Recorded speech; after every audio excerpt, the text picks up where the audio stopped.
The sky no longer resembled the sky. Not from smog or some natural catastrophe. No, that would have been merciful. It was their fleets. Countless warships suspended above us, looming like silent gods ready to seize a planet. No speeches, no emissaries, no warnings. They arrived and began taking.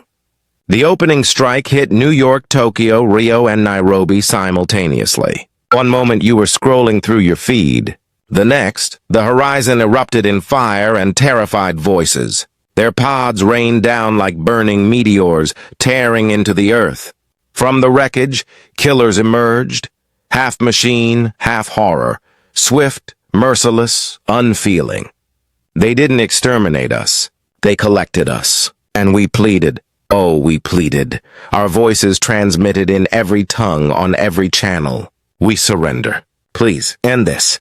But nothing came. No answer. No mercy came, and no rescue followed. No allies arrived. All those tales of galactic brotherhood, of alien civilizations united in peace? Lies. The second Earth burned like a torch. The stars turned their backs. Maybe it was fear. Maybe they judged us unworthy. Either way, the truth was brutal. We stood alone. By day 5, nations collapsed. The UN disintegrated. The United States tore itself apart. China went silent. Russia disappeared altogether. Some whispered their leaders bargained for survival. Others believed they never had a strategy at all. None of it mattered now. The world fractured. Everyone became prey. The weak preyed. The strong died pretending to be invincible. But then came the outliers, the ones who refused to break. I crossed paths with them after crawling out of a collapsed subway in what remained of Philadelphia. My supplies were gone, my will almost with them. That's when I met Riker. At first glance, just another scavenger. Towering frame, shaved head, scarred face like he caught bullets with his skin. His weapon was a patchwork rifle cobbled from alien wreckage, and his grin never touched his eyes. He sized me up and said, "Either you can shoot, or you're about to learn fast." I didn't argue. I followed.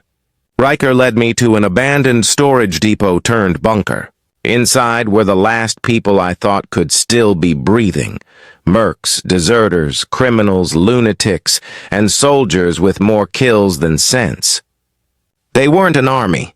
They weren't even friends. But they shared one defiance.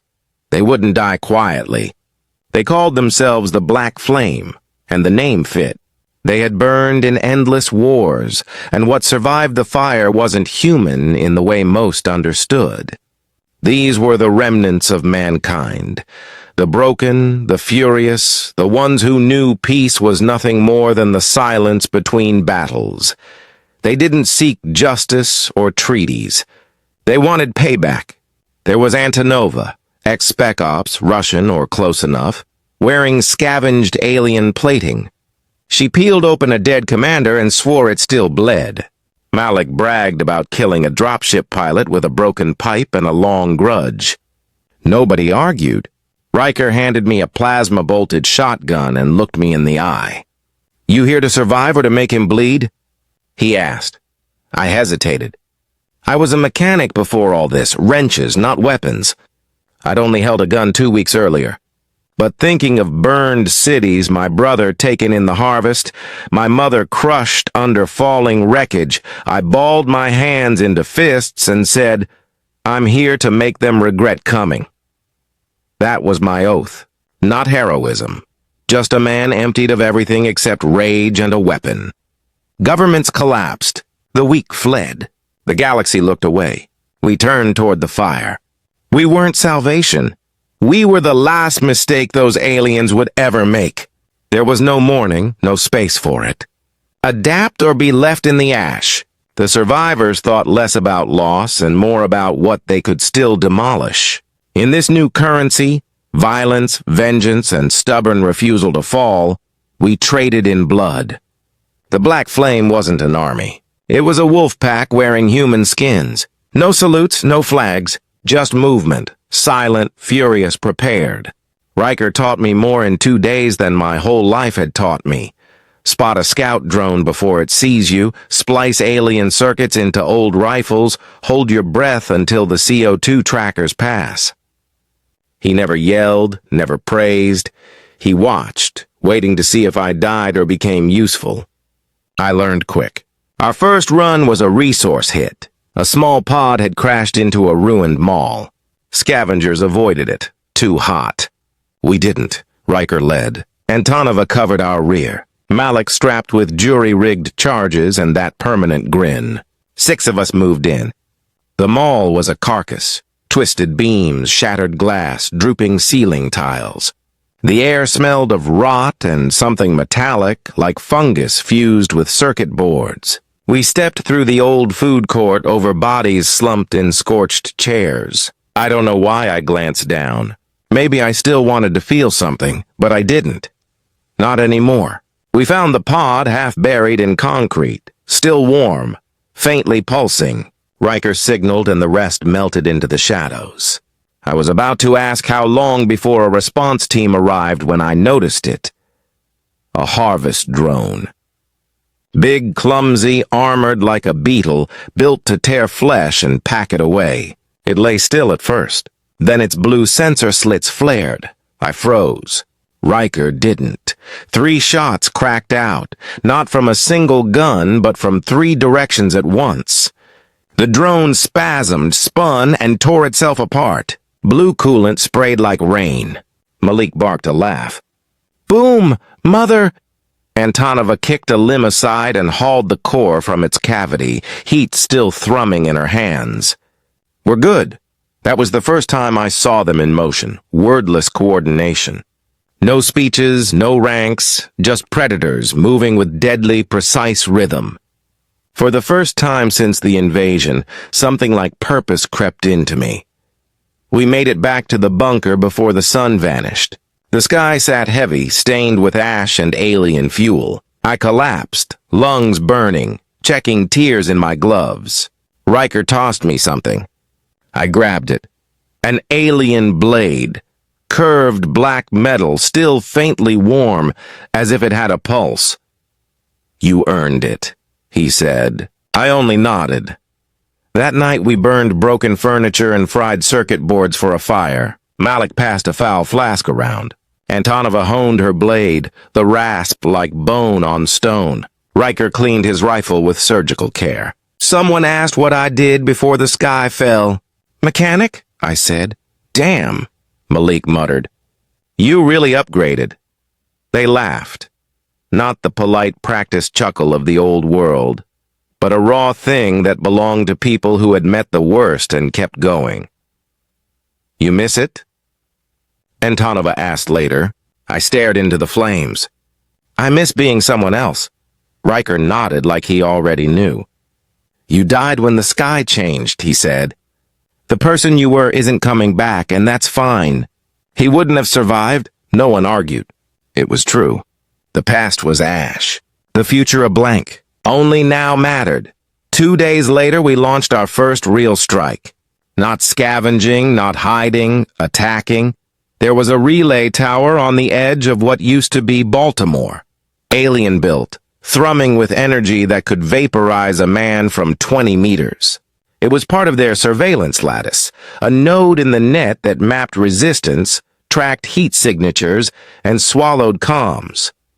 Every crew dreamed of blowing one. We planned to do it. The mission was suicide. Get close, plant a kinetic disruptor at the base, hold off the guards, and get clear before the thing cooked everything inside a mile. Malik volunteered to place the charge. If I go, he said, grinning, at least I'll die pissing them off. We moved at dusk under acid rain and electrical storms. The weather jammed their sensors. We reached the tower undetected. It was enormous, black, spiked, pulsing with nodes like a living tooth. Being near it made your skin crawl. 4 guards stood watch, not drones but warriors 10 feet tall, plated in armor, weapons glowing like sanctified torches. Riker pointed. Antonova nodded. Then the plan dissolved into controlled slaughter. We hit them from every angle. Fire rained down. Guns, screams, concussive blasts. One of the guards slammed Malik with a shoulder blast, throwing him into concrete. He staggered up laughing, blood in his mouth.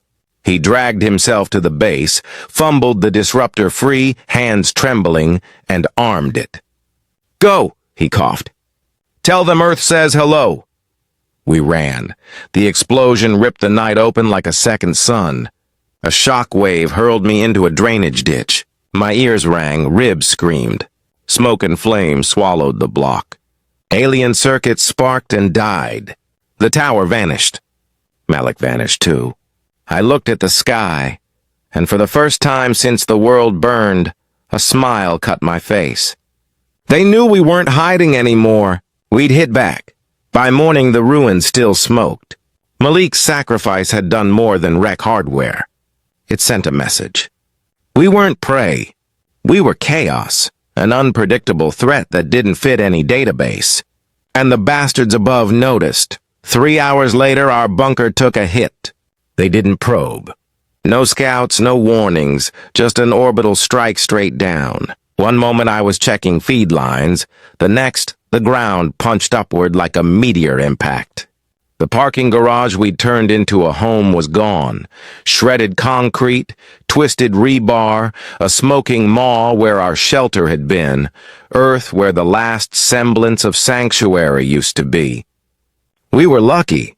If Reed hadn't called for the supply run early, we'd have all been buried. But lucky was a word that didn't mean much anymore. I stood at the ridge watching the smoke rise where the bunker had been. The taste of ash thickened my throat. Riker didn't say anything. None of us did. We'd lost half our gear, half our weapons, and all our comms. We were cut off, stripped down to basics, and we were still alive. We moved south through ruined towns and shattered highways. Every so often, we saw flashes in Thesky, burning ships, silent fights in orbit. We didn't know who they was alive, aware, and we were intruders in its bloodstream. It took us 22 minutes to reach the chamber. Kessler stayed behind to patch into the comms relay, jamming local signals. Brooke secured the ship. Hannah and Reyes held the access corridor. V and I entered Thekor. It was enormous, like the heart of a planet. Dozens of tall pillars, each one averted in twitching cables and fluid-filled sacks. In the center was a glowing sphere, floating, spinning, humming with power. That was the neural core. I pulled the virus, walked toward it. Then everything went wrong. The room screamed. That's the only word I can use. A sound like tearing metal and thunder crashing all at once. Lights flared, walls pulsed. V spun, weapons raised, guards poured in from the ceiling, from the walls, from the pillars themselves. They didn't fez it. V went down firing, blades flying, energy bolts searing through flesh. She took 5 of them before one drove a spear through her stomach. She didn't scream, just spat blood, and detonated a mine at her feet. I ran, everything became a blur. Blood, fire, screaming alarms. I leapt toward the core, slid the virus into the port. Then darkness, not sleep, not unconsciousness, just everything vanished. When I opened my eyes, I was floating in a white space. And something was watching me. Not a creature, not a shape, just presence. It spoke without words, pressed into my brain like cold hands. Why do you fight? I clenched my jaw. Because you tried to end us. You cannot win. You were never meant to. Maybe not, but we can make you bleed. Silence. Then a whisper. We see you now. And then a thing. I woke up on the floor. The ship was shaking, screaming, literally screaming. The virus had worked. I staggered to my feet, ran, found Hannah dragging Reyes through a collapsing hallway. Kessler was already dead. His neck snapped, blood floating in ZER. Brooks was shouting over the comm. Get to the ship. We're losing the cloak. 5 seconds until they fry us. We sprinted. Gunfire behind us. Explosions ahead.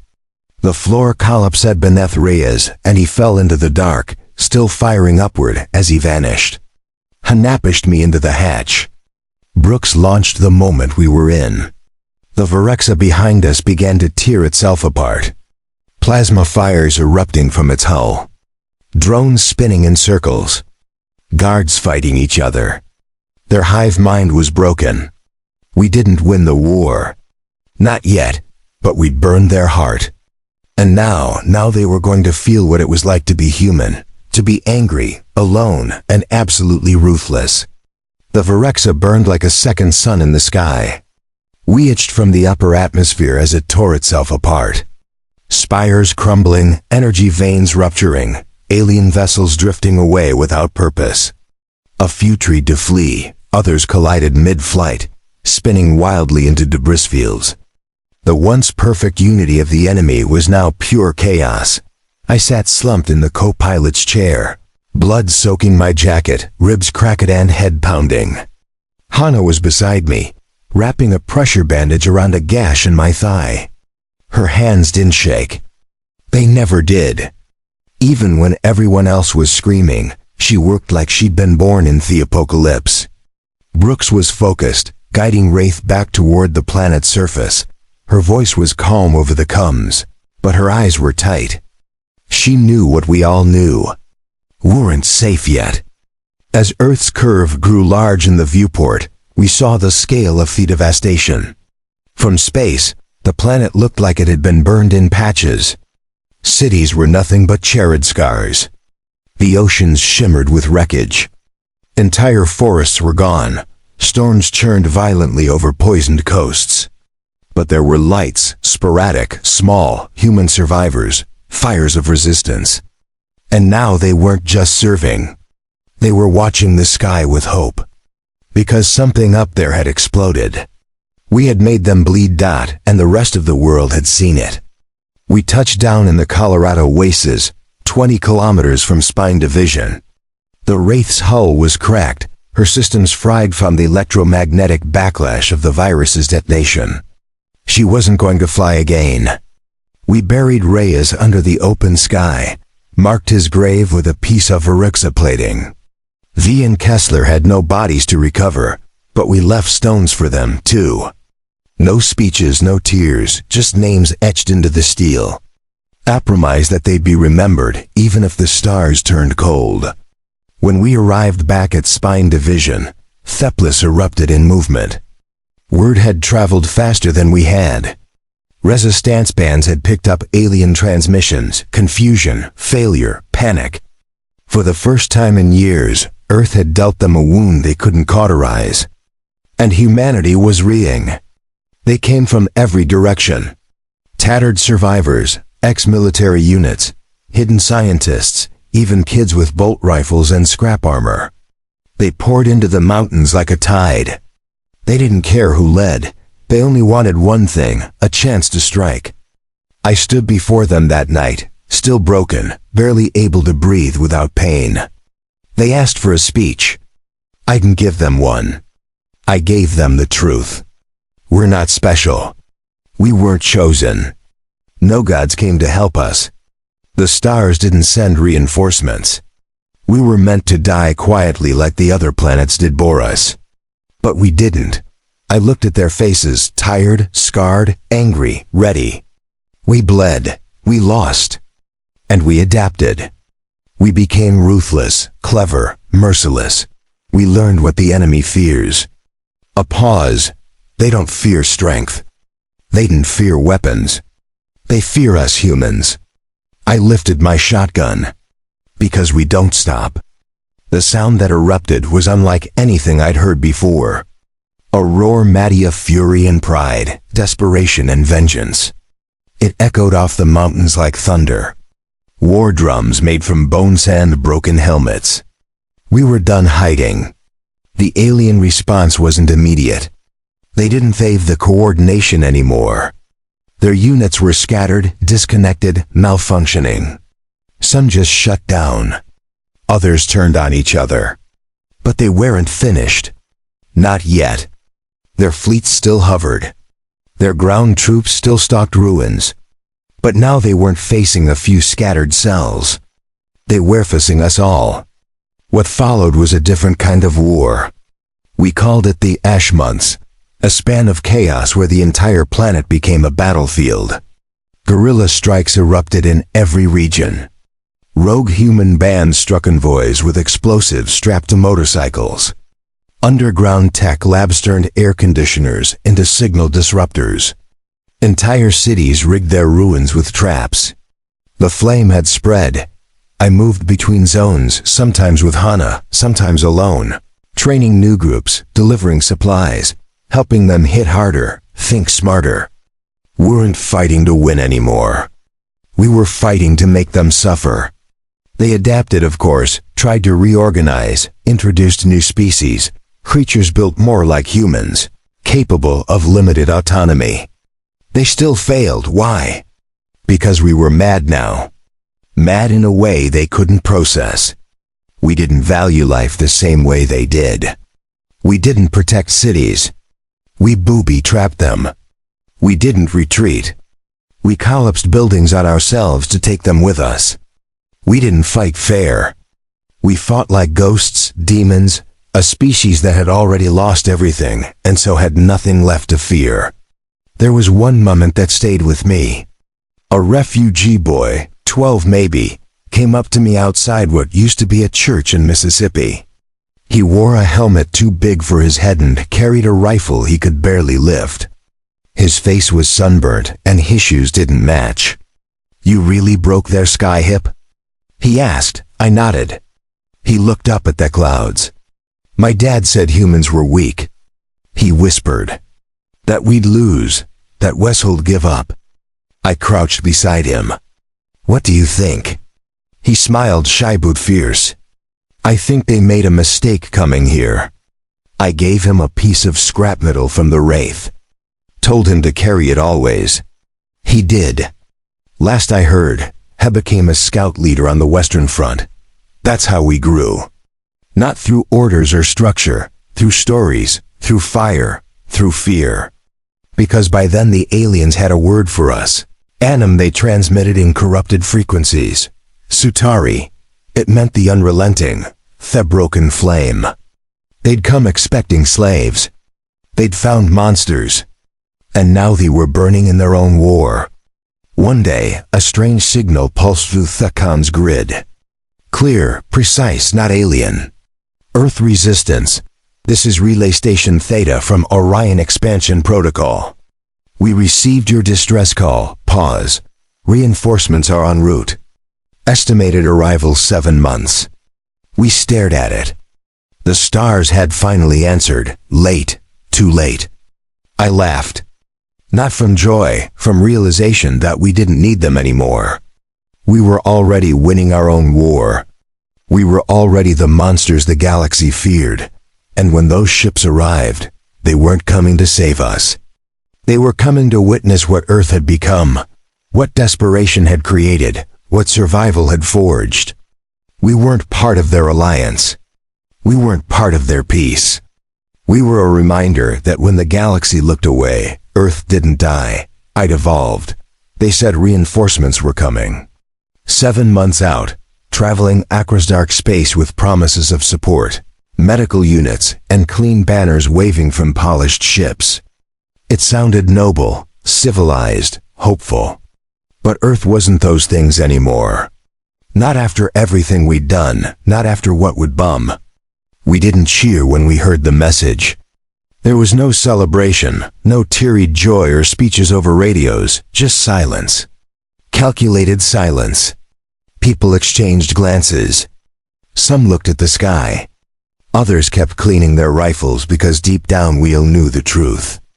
They were too late. And maybe, just maybe, we didn't want them anymore. I was in the Appalachian corridor when the news hit. A war zone dressed up as a refugee route. The trees had been scorched into black skeletons, and the rivers were thick with ash. We had dug out bunkers in the old coal tunnels, turned caves into hospitals and common dens. Survivors here were feral. They didn't take orders. They fall. "This blade's killed 7 of them," she said. "Make it 8. Riker was different during Theplining. Quieter, sharper. You could see it in his eyes. He wasn't going in expecting to come back. The cradle was located deep in what used to be Fort Bragg. The irony didn't go unnoticed. They'd turned one of Earth's proudest military bases into a birthing pit for monsters. We moved in through sewers. The smell was unbearable. Decay, chemical waste, rotting alien flesh. Tunnels were dark, but the deeper we went, the more the walls changed. Steel gave way to something else. Something organic. It pulsed, breathed. We were inside their womb, and they knew it. We came out in the chamber lit by green-blue light. Suspended pods hung from the ceiling like grotesque fruit. Each one filled with a twitching fetus, a future killer. The sound was horrifying. Liquid bubbling, soft squelches, muffled cries. Hundreds of them, maybe more. Plant the charges, Riker said, his voice flat. 2 minutes, then we get out. We moved fast. That's when the screaming started. Not human. Alien guards flooded in. Not like before. These weren't slow, lumbering brutes. These were elite, fast, precise, armed with weapons that glowed with antimatter tips. Bullets flew. Energy sizzled through the air. Reed dropped 2 with headshot before Ion impaled her through the chest. She didn't scream, just coughed blood and detonated her own grenade, taking 3 of them with her. I ran Kovera Dentonova as she armed the last charge. One of the elites caught me in Thesholder with a blade.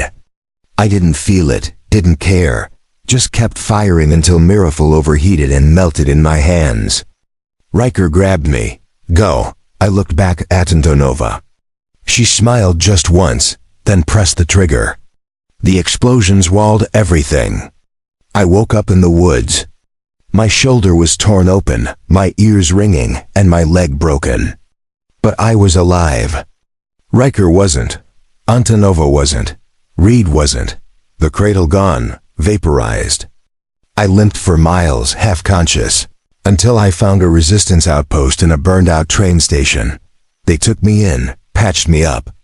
Said word was spreading about the cradle, about the black flame, about humans who didn't wait to be saved. They looked at me like I was a hero. I wasn't. I was just angry. And I wasn't done yet. I wasn't a soldier. Not really. Even after everything I'd done, after the raids, the kills, the loss, I didn't feel like a warrior. I felt like a man who'd been backed into a corner too many times and learned to bite harder than anyone expected. But the people at the outpost, they didn't see me as broken. They saw me as proof. Proof that the aliens bled. Proof that their strongest could be killed. Proof that we didn't have to wait for help from the stars, because help was never coming. We were the help. Word of the cradle's destruction spread like wildfire. There weren't many victories to celebrate anymore, so people clung to this one like it was sacred. Recruits poured in. Young, angry, hungry for revenge. Survivors from other pockets of resistance started making their way toward us. Some brought gear, others brought stories. One of them, a former diplomat named Kessler, told me something over a rusted-out table and a lukewarm can of beans. They're scared of us now, he said, eyes flickering with something close to awe. I've seen it. They're pulling their harvest lines back, replacing soldiers with automated drones. They don't want to risk more losses. I nodded slowly. Good. Let them fear us. But I knew better. The aliens weren't afraid. They were calculating, and that meant they were preparing for something worse. We didn't wait to find out what. The outpost, nicknamed the Spine because it was built into the skeleton of an old train yard, became our base of operations. Engineers cobbled together defenses. Runners scouted alien patrol routes. Technicians modified stolen Girinto weapons that shouldn't have worked but did. I trained the new ones, kids mostly, some younger than I'd been when the invasion started. Whiteyed, shaky hands, but willing, desperate. I showed them how to hold a rifle, how to rig traps, how to disappear into the smoke when the fighting started. I told them stories about Riker, Reed, and Tanova, not as legends, but as people doubt we fight for the dead, I told them. But we kill for the living. We called ourselves the Flame now. The black flame was gone. What remained had spread, multiplied, become something bigger. A symbol, a movement. Not organized but alive. One day, I woke to the sound of static. Not just the usual background noise, but a pulse, a coded pattern. Signal? I asked the comp. Could be, he said, frowning. Not ours, no tallying either. I leaned in, listening closer. It wasn't in any language it knew, but it was human, rhythmic, intentional, like Morse code, only faster. We boosted it, cleaned it, ran it through every filter we had, and then worded it. 3 words repeated over and over. Help is coming. No one spoke for a while. Then someone laughed. Great. A little late, aren't they? But the signal kept repeating, and eventually we traced it. Not to orbit, not to another planet, to Earth. It was coming from deep underground, somewhere in the Colorado wastes. That changed everything. For weeks, we'd thought we were all that was left. But this meant someone else had survived. Someone with technical skills. Maybe more. Maybe a command center, maybe a weapon, maybe hope. I didn't trust it, but I had to see it. So I formed a team. 5 of us. Myself, Kessler, the diplomat with a knack for encryption. V, a sniper who used to run with a biker gang before the invasion and didn't trust anyone with clean boots. Dean, an ex-cop with a bad temper and a worse limp. And Hannah, a medic who'd patched up more people than she could count and carried a sawed-off shotgun like it was a scalpel. We moved at night, crossed burned-out highways, ghost towns, and fields filled with alien husks, places where battles had been fought and lost. We avoided their drones, mapped their movements, took out scouts when we had to. 3 days in, we lost Dean. An aerial scanner picked up his heat signature while he was relieving himself behind a collapsed billboard. It was over in seconds. A bolt of blue energy from the sky turned him into ash. No sound knockings. We didn't stop. By the time we reached the coordinates, we were half-starved, bleeding, and exhausted. And then we saw it. An old NORAD bunker hidden beneath a mountain still intact. We approached cautiously. Kessler used an old access panel to plug in a bypass cable. It took minutes. Then the doors hissed open. And for the first time in years, I saw a light that wasn't from fire or plasma. Inside were people, dozens maybe more. Wearing clean clothes, eating hot food, armed with weapons we hadn't seen in years. Pulse rifles, railguns, even prototype tech that hadn't hit mass production before the invasion. They looked shocked to see us. And then they let us in. The facility wasn't just a bunker. It was a think tank. A holdout of militarists, engineers, and Black Ops personnel. They'd been here since day one, surviving underground, developing countermeasures, intercepting alien transmissions. They called themselves a spine division. And they weren't hiding anymore. They were planning a strike. A big one. They developed something. Something they claimed could turn the tide. A virus, not a biological one. A signal. A code designed to corrupt the aliens' neural network. The communication field that linked their warriors, drones, and command systems. We inject this into their field, the lead scientist said. And we don't just cut off their orders. We drive them mad. What's the catch? I asked. He smiled. But it didn't reach high size. We need to upload it manually at the source. And the source? Their orbital command ship. The room went silent. Getting to space was suicide. Boarding their ship, a death wish. But I didn't flinch because I remembered Malik's smile. Reed's grit. Anti-Nova sacrifice. Riker's last words. We were never meant to survive.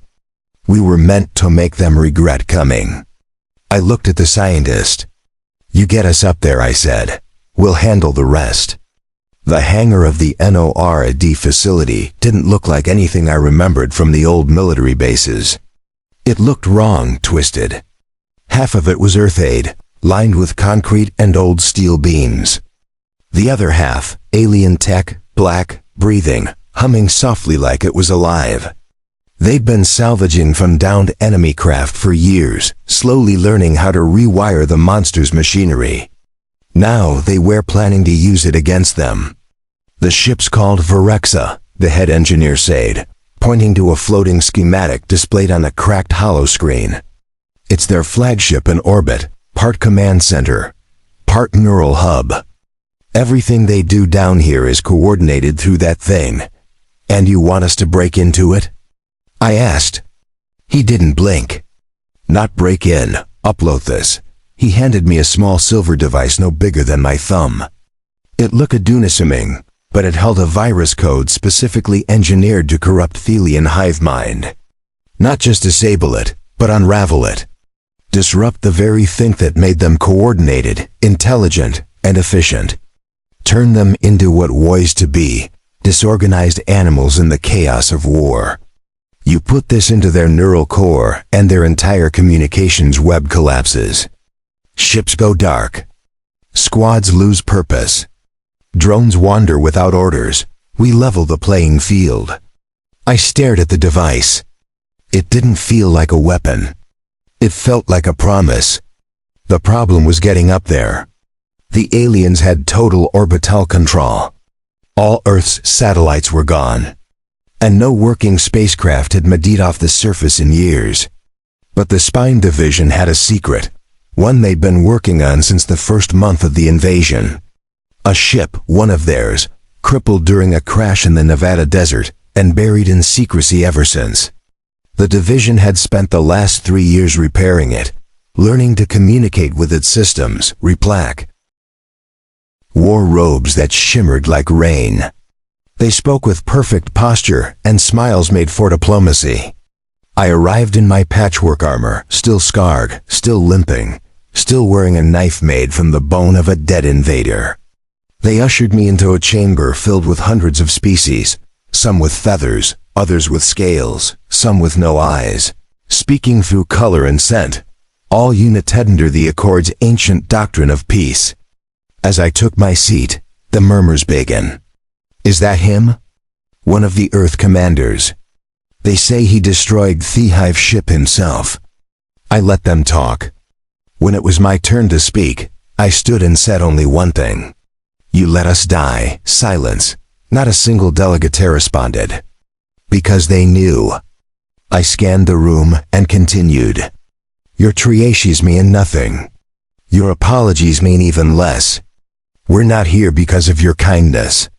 We're here in spite of it. An alien with silver fins and 1,000 blinking eyes raised its tendrils. And what is it that Earth seeks if not redemption? I smiled, a slow, humorless thing. Earth doesn't seek redemption. We are the consequence. I left the chamber before they cold respond. I wasn't there to negotiate. I was there to warn them. The Resistanzen were disbanded. It became our government. Not in structure, but in mindset. The people who had fought and bled for scraps of freedom became our builders, our leaders, our teachers. Their memories shaped the next generation. Children grew up learning survival before arithmetic, strategy or poetry. They were taught how to kill before they were taught how to kiss. It horrified the Accord. They called us a warlike civilization with destructive social values. They held debates about isolating Earth again, but they were too afraid to follow through. Because the last time they turned their backs on us, we rewrote the rules and they knew we could do it again. They sent sociologists, therapists, mediation specialists. They wanted to understand our trauma. But trauma was too small a word for what we carried. We didn't want to be understood. We wanted to be left alone. Or if not alone, respected. And if respect had to come through fear, so be it. There was a saying in the camp's when Earth cries, the stars tremble. We were no longer a the-overlooked species on a backwater rock. We were the scar on the galaxy's conscience. I took a walk one night through the ruins of what used to be Paris. The Eiffel Tower was gone. So were most of the buildings. But someone had planted a garden there. Twisting vines growing out of broken statues. Sunflowers blooming from a crater. Children played there now, laughing, throwing rocks, pretending to be alien hunters with sticks and helmets made of scrap. One of them, no older than 10, ran up to me out of breath. "You're the flame man, right?" I nodded. "You killed the brain ship." "Helped?" He grinned wide. "When I grow up, I want to be just like you." I knelt, looked him in the eye. "No," I said. "You grow up better." He frowned. "Why?" I glanced at the sky clear tonight with stars blinking softly. "Because I did what I had to. You do what you choose." He nodded slowly. The kind of nod a child gives when he doesn't quite understand but knows he should. Then he ran off, shouting to his friends that the flame man had spoken to him. I watched him go, and for a brief minute I hoped. I returned to Spine Division for the last time that winter. It had become a city, not a fortress, not a base. A city, homes carved into stone. Schools beneath reinforced domes. Wind turbines turning above sniper towers. Gardens and factories and old walls still stained with the memory of blood. And a monument built in the center of it all. A single pillar, jagged and rough, made from Thehel of the Wraith. Names carved into its side. Names of the fallen, the broken, the lost. At the base was a single phrase scrolled by hand in 50 languages. No Ellis came, only us. I stood before it silent. I remembered Malik's laugh. Reed's dry wit, Riker's cold resolve, Antonova's calm fury, Kessler, V. Reyes, Brooks, Dow, all of them gone, but never forgotten because we had become the story, the warning, the legend. Not because we wanted to, but because no one else would carry it for us. In the years that followed, Earth became many things. A member of the Accord, a trade partner, a military powerhouse, a cultural mystery. But above all, a reminder that when the galaxy turns its back, when the stars go quiet, when no one comes to help, humanity doesn't go extinct. We adapt. We endure. We become something the universe cannot forget. Because buried under every city, every flag, every piece of alien tech, we repurposed, one truth remained. No one saved Earth. We saved ourselves. And the next time the galaxy needed help, they knew better than to ask us with open hands and pretty words, because it would look at them the same way we looked at our invaders. Not as victims, not as allies, but as the next lesson, the next scar, the next war. And when that day came, we would rise, not as Thelis children of a forgotten planet, but as the ruthless survivors of 1,000 wars.